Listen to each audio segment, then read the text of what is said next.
From time to time, the Academy bestows an honorary award on a member of the film industry, sometimes for a body of work, sometimes for work done to better the industry, sometimes for the influence created among other filmmakers around the world. This year, they honor a man who qualifies in all three areas and who is also unique in the history of film. They call him Sidney Poitier.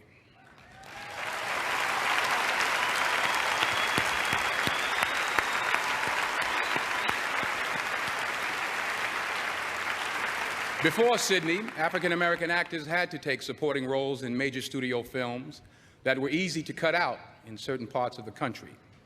But you couldn't cut Sidney Poitier out of a Sidney Poitier picture.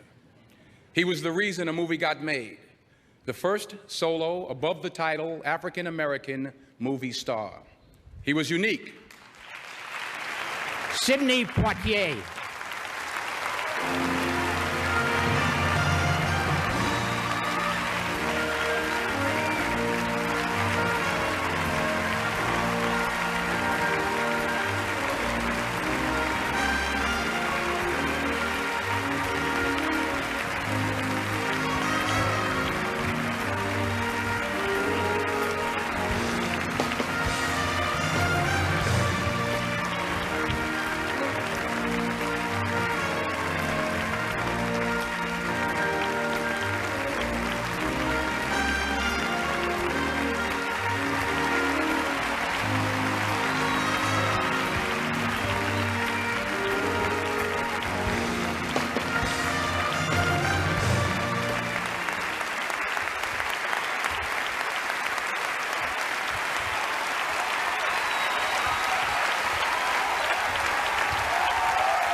I arrived in Hollywood at the age of 22 in a time different than today's, a time in which the odds against my standing here tonight, 53 years later, would not have fallen in my favor. Back then, no route had been established for where I was hoping to go. No pathway left in evidence for me to trace, no custom for me to follow.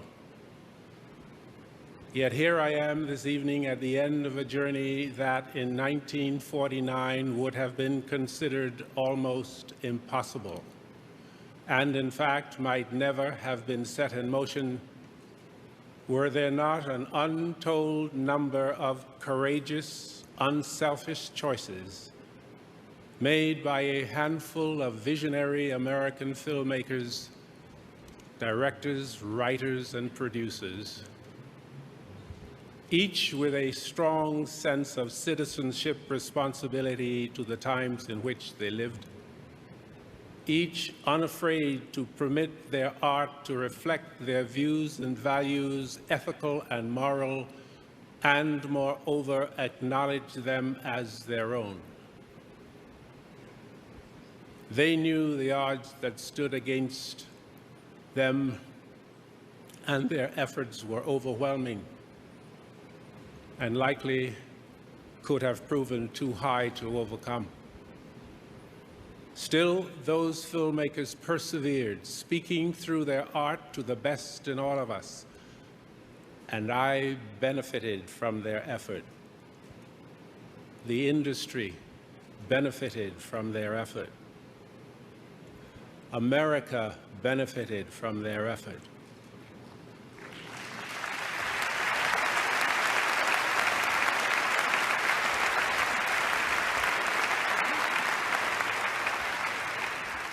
And in ways large and small, the world has also benefited from their effort.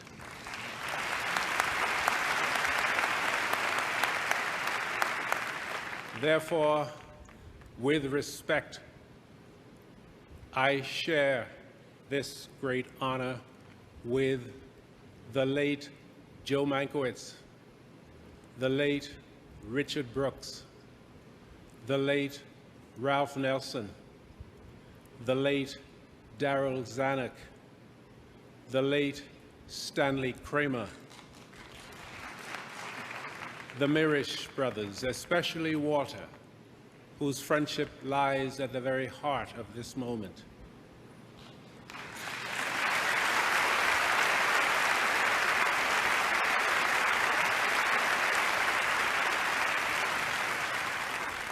Guy Green, Norman Jewison, and all others who have had a hand in altering the odds for me and for others. Without them, this most memorable moment would not have come to pass, and the many excellent young actors who have followed in admirable fashion might not have come as they have to enrich the tradition of American filmmaking as they have.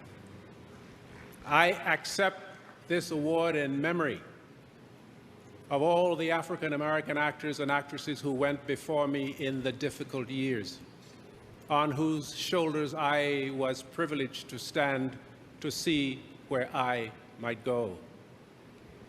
My love,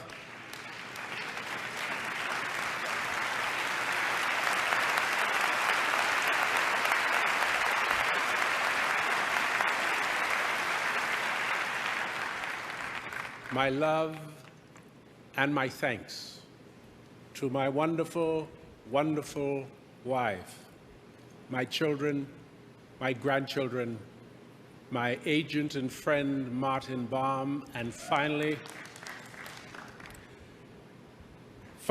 to those audience members around the world who have placed their trust in my judgment as an actor and filmmaker. I thank each of you for your support through the years. Thank you.